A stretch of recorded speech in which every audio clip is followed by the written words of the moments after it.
अरे भाई मैं किधर जा नहीं रहा हूँ। ये थी रोहित शर्मा की आज सबसे इम्पॉर्टेंट लाइन जो इस पूरे दिन को डिफाइन करती है।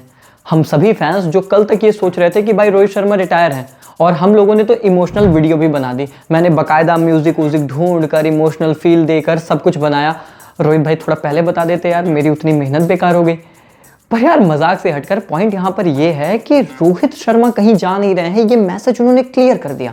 उन्होंने बोला कि मैं खुद को ड्रॉप किया था मैंने, क्योंकि मुझे लगता है कि टीम को मुझसे ज्यादा बेहतर प्लेयर रिप्रेजेंट कर सकते थे और इस वक्त मेरी फॉर्म नहीं है। मैं ऑस्ट्रेलिया झक मारने नहीं आया हूं, खेलने ही आया हूं, बट जो टीम के हित में था मैंने वो फैसला लिया।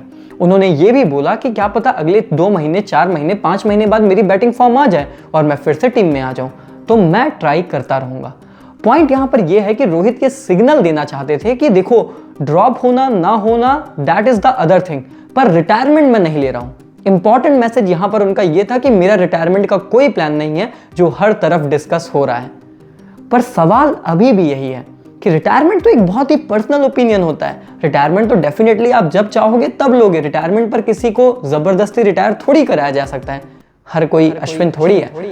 पर सवाल यह है कि क्या भविष्य में आने वाली श्रृंखलाओं के लिए रोहित शर्मा को सिलेक्टर्स या फिर कोचेस पिक करेंगे या फिर नहीं। और भाई डे 3 में जाते हुए क्या इंडियन टीम के पास जीतने का सच में आ गया है मौका? क्या ऋषभ पंत की पंक्ति ने हमें डाल दिया है ड्राइविंग सीट पर? चलिए जानते हैं आज की वीडियो में। और बुमराह भाई के स्कैन्स के लिए जाते हुए का जो WWE लेवल कवरेज की है ना भैया ब्रॉडकास्टर्स ने ना, उसको देखकर मजा आया। बाकायदा कैमरा ऐसे पीछे जा रहा है उनके गाड़ी में जाते हुए। और मैंने सुना कि जब इसको लेकर चर्चाएं हुई कि ये WWE कवरेज है, एक बंदे ने बड़ा इंटरेस्टिंग कमेंट किया।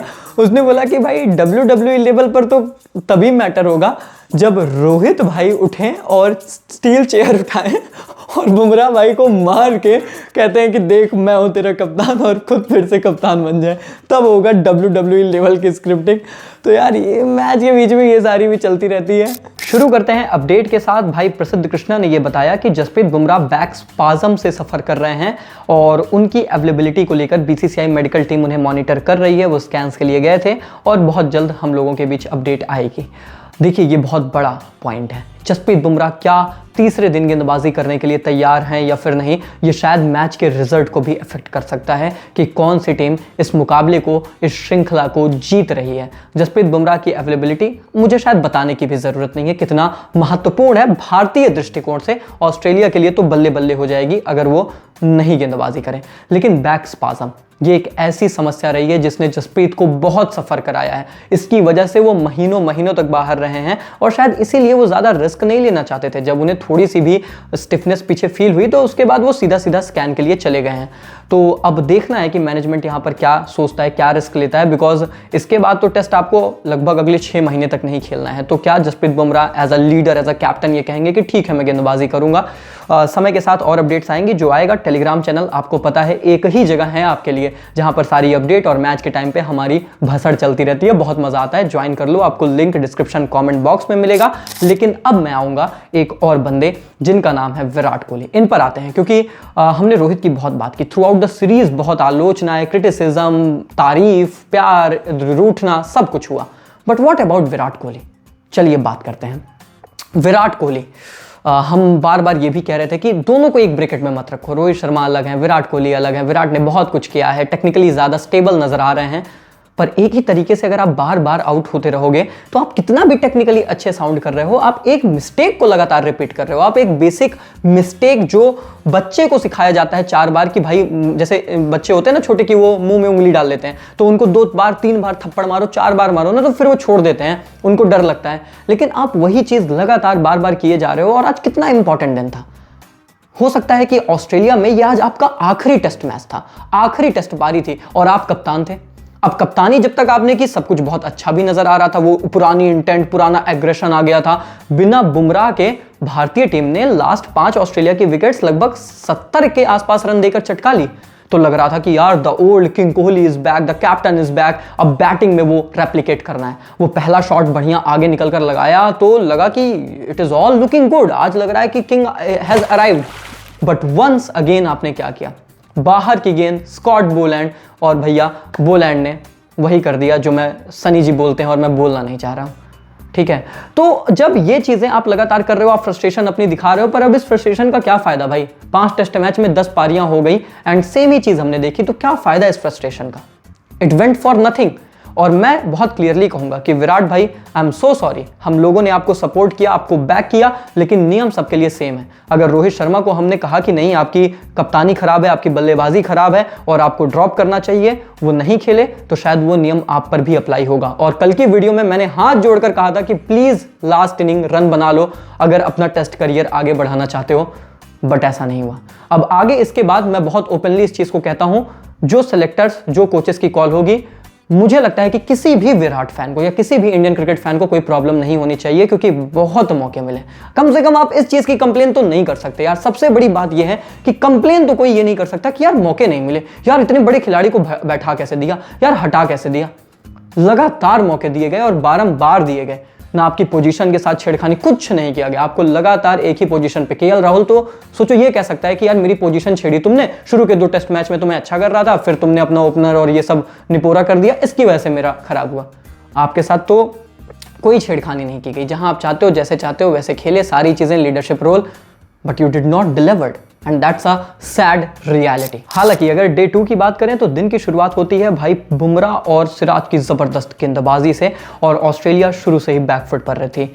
मुझे सबसे अच्छा ये लगा कि बुमराह से तो आप उम्मीद करते हो कि भाई बुमराह इज बुमराह, वो तो कर देंगे गुमराह, बट मोहम्मद सिराज ने ना पिछले 2 टेस्ट मैच में आई थिंक अच्छी गेंदबाजी की है, और ये उनको इस चीज़ का क्रेडिट मिलना चाहिए। शुरू में बहुत गंदी कर रहे थे, पर अब उन्होंने अच्छी की है, इम्प्रोवाइज किया है। प्रसिद्ध कृष्णा की एक क्वालिटी जो मैंने ऑब्जर्व की इस टेस्ट मैच में, उस बंदे के पास ना एक आधा मोमेंट पे एक आधा अनप्लेएबल डिलीवरी है। मतलब एक आधा गेंद वो ऐसे फेंक देगा ना कि सामने वाला खेल ही नहीं सकता। जिस तरीके से एक विकेट थी जब उन्होंने एलेक्स कैरी को बोल्ड मारा था, that was completely unplayable delivery. और अगर इस तरीके की गेंद आप अपने पास रखते हैं ना, तो वो स्कॉट बोलैंड वाला थोड़ा सा इनका लेवल है कि ये एक्सट्रैक्ट करते हैं, ये पिच से मदद निकाल रहे हैं। आकाशदीप बहुत मेहनत कर रहे थे, पर पिच से उनको वो एक्सट्रैक्शन, वो जो एक्स्ट्रा थोड़ा सा एफर्ट चाहिए होता है ना, पट को थोड़ा और जांगर लगाओ कहते हैं हमारे यहाँ, वो चीज़ यहाँ पर मिसिंग थी, जो प्रसिद्ध कृष्णा ज़रूर निकाल रहे हैं, और उसका भी परिणाम हमें देखने को मिला। और इनफैक्ट इसी की वजह से कि जब जसप्रीत बुमराह चले भी गए इंजरी की वजह से, लंच के बाद एक ही ओवर डाला और उनको लगा कि नहीं मेरे साथ दिक्कतें हैं, विराट कोहली चार्ज में भी आए, तो हमें लगा कि यार अब क्या होगा, अब तो कुछ हो ही नहीं पाएगा। लेकिन हमारे गेंदबाज कंसिस्टेंटली विकेट चटकाते रहे। नीतीश कुमार रेड्डी ने भी विकेट चटकाई, क्योंकि सिडनी में आपने साला वैसे भी उसको जो है चारागाह बना ही दिया है, 7 mm की तो आपने घास छोड़ रखी है, और इतनी विकेट्स गिर रही हैं। सही बोले कमेंटेटर्स की, अभी अगर इंडिया में ये हाल हुआ होता ना, तो अरे राम रे सब छाती पीटने लगते, क्या हो गया। सारे ऑस्ट्रेलिया के, इंग्लैंड के जितने फॉर्मर क्रिकेटर्स हैं ना, सब अपना लिस्ट तुरंत टिका जो है फोन शुरू हो जाते हैं। बट हमें फर्क नहीं, हमें तो कॉम्पिटिशन अच्छा लगता है। हम तो चाहते हैं कि ठीक है, अच्छी कंडीशन दी, तुमने अच्छा किया, हम तुमसे ज्यादा अच्छा करेंगे। ये है ना, ये जुनून होना चाहिए। तो वो चीज़ इंडियन टीम की तरफ से ज़रूर देखने को मिली, और जिसके परिणाम स्वरूप बेहतरीन गेंदबाजी एंड एवरीथिंग, एंड कैचिंग्स बहुत अच्छी थी। केएल राहुल स्लिप पर कैचेस बहुत अच्छे पकड़े गए, यशस्वी ने भी पकड़ा, जिसको देखकर रोहित भाई कह रहे थे कि बेटा मैं कप्तानी करता हूं तो तेरे से ना पकड़ी जा रही, अब तू बड़ा लपक के कैच पकड़ रहा है। और शुभमन गिल को देखकर उन्होंने यही बोला कि इसके लिए मैं बाहर बैठा हूं। उस पर अभी आएंगे, शुभमन गिल पर आएंगे, क्योंकि दूसरी पारी में जब हमें 4 रन की लीड मिलती है तो हमें कैपिटलाइज करना है। लास्ट सेशन है, अब लास्ट सेशन में भैया हमारे बल्लेबाज आते हैं ऑल आउट। मतलब मैंने तो विराट कोहली की जमकर तारीफ कर दी कि भाई कप्तान ने बोल दिया है कि सीना तान चलना है, एंड उसी तरीके की इंटेंट। वो पहले ओवर में जब आप मिचेल स्टार को इस तरीके से पेलते हो ना, तो आप एक स्टेटमेंट दे दो कि भाई मैं रुकने नहीं वाला हूं, and that was the right thing to do. क्योंकि वो सर्टेन प्लेयर्स जो अटैकिंग ब्रांड ऑफ क्रिकेट खेलते हैं, उनके लिए that was definitely the right thing to do. क्योंकि इस पिच पर एक आधा ऐसी गेंद आएगी जो आप खेल ही नहीं पाओगे, वो चढ़ेगी, वो रुकेगी, वो अनप्लेबल बन जाएगी। आप चाहते हो कि जब तक क्रीज पर हो ज्यादा से ज्यादा रन कन्वर्ट कर दो, क्योंकि सिडनी में चेस करना इतना आसान नहीं होता चौथी इनिंग में। अच्छी इंटेंट थी, पर सारे प्लेयर्स के लिए नहीं। जैसे केएल राहुल, जब वो मतलब केएल राहुल जैसा प्लेयर जब निकल कर ऐसे शॉट्स मार रहा है, तो तुम समझ जाओ कि भाई साहब कुछ अलग ही यहाँ कहानी टच रही है, और ये कहानी इनके पक्ष में नहीं आएगी। शुभमन गिल गैर जिम्मेदार ना shot, once again second innings में भी आप ये चीज यशस्वी और ऋषभ से इसलिए एक्सपेक्ट करते हो, या आप डिसअपॉइंट भी नहीं होते, वो उनका नेचुरल गेम है। ऋषभ को बोलोगे जाके मार, तो वो कहेगा इससे अच्छी तो मेरे लिए अपॉर्चुनिटी ही नहीं है। सिडनी में रन बनाना उस बंदे को इसीलिए पसंद है, 100+ की एवरेज, क्योंकि हर बार कंडीशन टफ होती हैं। आप हर बार कहते हो कि भाई पेल के खेलते हैं, ऋषभ खुश हो जाता है कि यार this is my game. But ये शायद और लोगों के लिए उतना सही नहीं था, और यहां पर समझने में थोड़ी सी गलती हुई, जिसकी वजह से हमने विकेट्स भी काफी क्विक सेशन में लूज किए, जिसमें एक हमारे उस टाइम के कप्तान विराट कोहली भी थे, जिनको लेकर ऑलरेडी मैंने अपना ओपिनियन साफ तौर पर रख दिया कि उन्होंने अब अपने टेस्ट का भविष्य अपने हाथ में नहीं रखा है। ये है पूरा फैक्ट, इससे ज्यादा कुछ नहीं कहूंगा। और जब लगा कि फिर से सब कुछ भैया ढल रहा है, तब आते हैं हमारे ऋषभ पंत और उन्होंने दिखाई अपनी पंती। अब पहली पारी में इसी बंदे ने 40 रन बनाए थे 98 गेंदों में। दूसरी पारी में यही बंदा 19 गेंदों में 40 बनाता है, अर्धशतक जड़ता है, इंपैक्टफुल नॉक इसे कहते हैं। मतलब अगर वो आपको कहते हैं ना कि आपको जानना है कि अपने ऊपर बिलीव क्या होता है, तो ऋषभ पंत का नाम सुन लो, आपको समझ में आ जाएगा कि अगर आपको अपने ऊपर बिलीव है तो आप ऋषभ पंत की तरह कह सकते हो कि दुनिया की मां की आंख, मेरे को फर्क नहीं पड़ता, फिर भले दुनिया आपको स्टूपिड ही क्यों ना कहे। मुझे तो लग रहा था कि जिस तरीके से पंत भाई खेल रहे हैं ना, सनी जी ने ना कमेंट्री बॉक्स से कूद के स्टेडियम छोड़ के चले जाना है, बैठ ना पाएंगे वो, सह ना पाएंगे, क्योंकि ऋषभ पंत किसी की नहीं सुनता भाई, और उसकी यही फियरलेस अप्रोच ना उसे कमाल बनाती है। मेरी एक रिक्वेस्ट है इंडियन मैनेजमेंट से, जी हाँ कभी कभी ये गंदे शॉट खेल जाते हैं, बड़े गंदे लगते हैं, और उस चीज को हम क्रिटिसाइज भी करते हैं कि भाई ये क्या शॉट था, क्या जरूरत थी इसकी, पर यही से ये बंदा रिजल्ट भी देता है। और मुझे लगता है कि एक प्लेयर जिसको आपको छेड़ने की बिल्कुल जरूरत नहीं है, वो इंडियन क्रिकेट टीम में ऋषभ पंत ही है। Let him play however he wants to play, क्योंकि मुझे पता है फिर से खराब भी करेंगे, हम क्रिटिसाइज भी करेंगे, पर ऐसे ही ये डिलीवर भी करेंगे। This is how he place. इसके बाद हालात ये हैं कि उनके आउट होने के बाद हमारी 6 विकेटें गिर चुकी हैं, एंड जडेजा और सुंदर क्रीज पर हैं। जडेजा की विकेट तो वो तो गिर ही गई थी, वो तो स्टीव स्मिथ ने हमें तोहफा दे दिया, खुद ही जाके छलांग मार दिया। वो ख्वाजा कह रहा है आने दे भाई, एक आधा वैसे भी नहीं आ रही है, एक आधा तो आ रही है, वो भी नहीं लेने दिया। लेकिन इसके बदौलत यार हमारे पास इस वक्त जो है 145 रनों की लीड है। और अब आपके मन में ये सवाल होगा कि फिर आगे क्या होने वाला है उत्कर्ष भाई, क्या इतनी लीड इनफ है, यहाँ से कितने रन हमें जोड़ने चाहिए? देखो बात यहाँ पर बहुत क्लियर है, मैं एक आंकड़ा रख देता हूँ। सिडनी में ना 2000 से अगर आप देखेंगे तो लगभग अब तक 12-13 टेस्ट मैचेस खेले गए हैं, और उसमें से सिर्फ एक टेस्ट मैच ऐसा था जिसमें चौथी पारी में 200+ चेज हुए हैं। बाकी इसके अलावा यहाँ चेज नहीं होते, यहाँ टीमें मैच हार जाती हैं। लेकिन इसके पहले कंडीशंस अलग थी, वो स्पिन फ्रेंडली थी, ये पेस फ्रेंडली है। अब सब कुछ यहाँ पर डिपेंड करता है जसप्रीत बुमराह की अवेलेबिलिटी पर। मैं बहुत ही क्लियर कह दे रहा हूँ, अगर बुमराह अवेलेबल नहीं होते हैं तीसरे दिन के लिए, ऑस्ट्रेलिया एडवांटेज है, ऑस्ट्रेलिया ये टेस्ट मैच निकाल लेगा। लेकिन अगर बुमराह अवेलेबल होते हैं, India has a chance. Still मैं कहूंगा कि शायद ऑस्ट्रेलिया ड्राइवर सीट पर है, अगर वो जाकर कुछ क्विक विकेट्स डे 3 पर सुबह निकालेंगे तो वो आगे निकल जाएंगे। लेकिन अगर हमारी ये जोड़ी 200+ 220 के आसपास लेकर जा रही है, तो यहां पर बहुत अच्छा चांस इंडिया का क्रिएट होगा। और अगर जसप्रीत बुमराह है तो मैं इसे 50-50 ही कहने वाला हूं।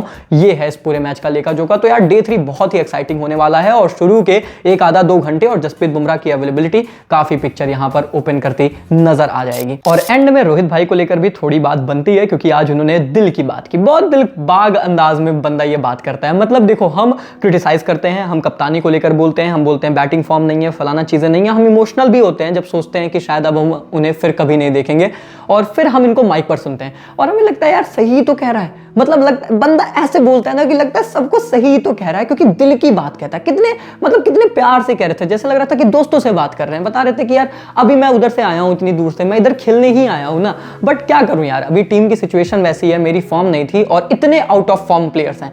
मैं सोचा ये बंदा किसको टारगेट कर रहा है, इतने out of form players team में खेल रहे हैं, तो मैंने सोचा कि मैं ही बैठ जाता हूं।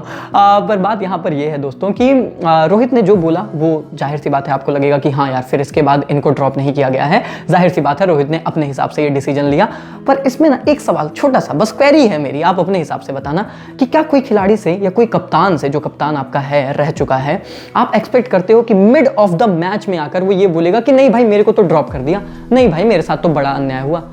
ऑब्वियसली वो टीम की स्पिरिट के बारे में सोचेंगे, टीम की पॉजिटिविटी के बारे में सोचेंगे और यही बोलेंगे कि no it was a collective decision, मेरा डिसीजन था, ऐसा कुछ नहीं है।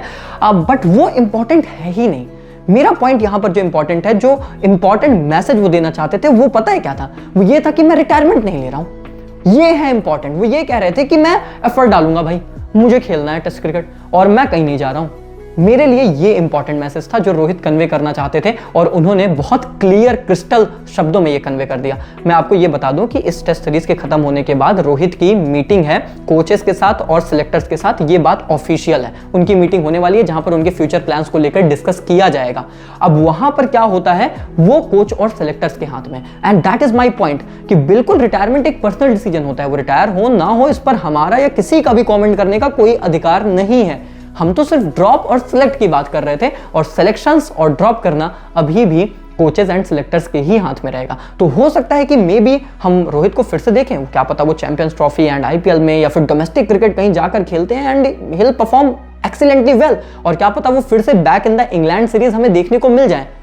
लेकिन क्या पता ना भी देखने को मिले, क्योंकि फिर से बात तो यही है कि हाथ में तो ये कोचेस एंड सिलेक्टर्स के ही है ना, और वो जब सोचेंगे तो शायद वो भविष्य के बारे में सोचेंगे, नई WTC साइकिल के बारे में सोचेंगे, वो सोचेंगे कि हमें आगे बढ़ना है।